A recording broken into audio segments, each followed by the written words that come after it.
Syamparba dari Administrasi Pendidikan 2018.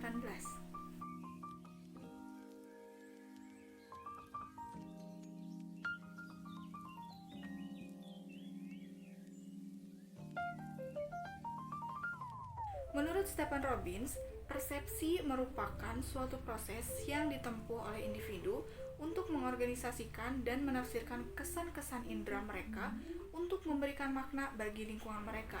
Sedangkan pengertian persepsi dalam buku Perilaku Organisasi dalam Pendidikan yang ditulis oleh Dr. Cepi Triatna MPD adalah suatu proses yang terjadi dalam diri individu ketika mereka menanggapi lingkungannya melalui proses pemikiran dan penilaian yang kemudian menjadi dasar pertimbangan perilakunya. Persepsi atau tanggapan seseorang terhadap lingkungannya berdasarkan apa yang telah ia tafsirkan akan memengaruhi cara ia berkomunikasi, bersikap, atau bahkan cara ia berpikir tentang lingkungannya.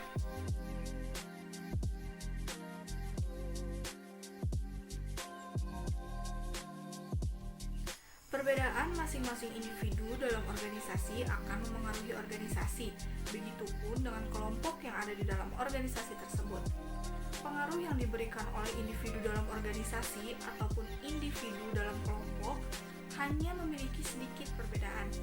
Pengaruh yang diberikan individu dalam kelompoknya akan berdampak pada kinerja kelompok dan ini akan berpengaruh pada beberapa orang saja karena jumlah individu dalam kelompok lebih sedikit dibandingkan jumlah individu dalam organisasi.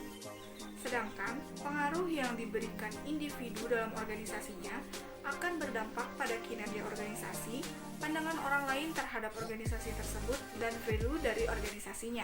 Sehingga pengaruh yang diberikan individu dalam organisasi memiliki dampak yang cukup luas.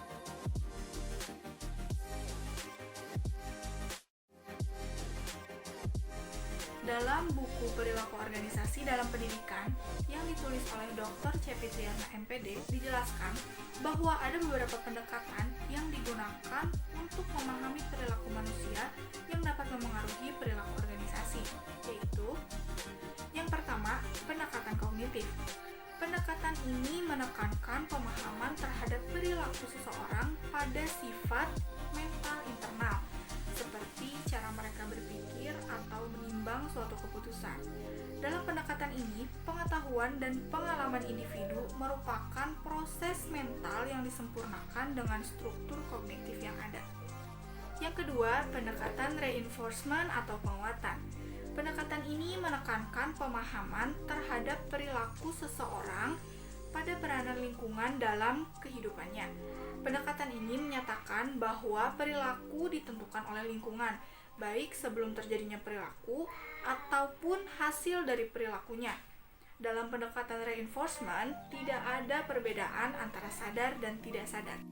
Yang ketiga, pendekatan psikoanalitis.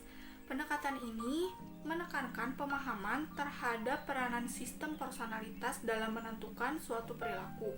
Dalam pendekatan psikoanalitis ini, keinginan dan harapan dihasilkan dalam ide, kemudian diproses dan dikerjakan oleh masing-masing individu.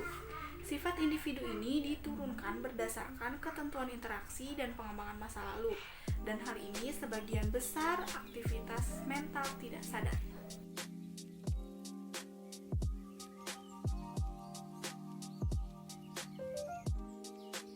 Multiple intelligence adalah sejumlah kecerdasan yang dimiliki individu.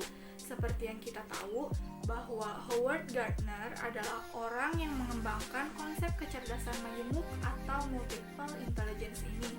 Dalam kajiannya, Gardner memperkenalkan 8 kecerdasan manusia yang sudah diidentifikasi. Yang pertama, cerdas bahasa atau verbal. Yang kedua, cerdas logika atau matematika. Yang ketiga, cerdas spasial atau visual. Yang keempat, cerdas tubuh atau kinestetik. Yang kelima, cerdas musikal atau ritmik. Yang keenam, cerdas interpersonal. Yang ketujuh, cerdas intrapersonal. Dan yang kedelapan adalah cerdas spiritual.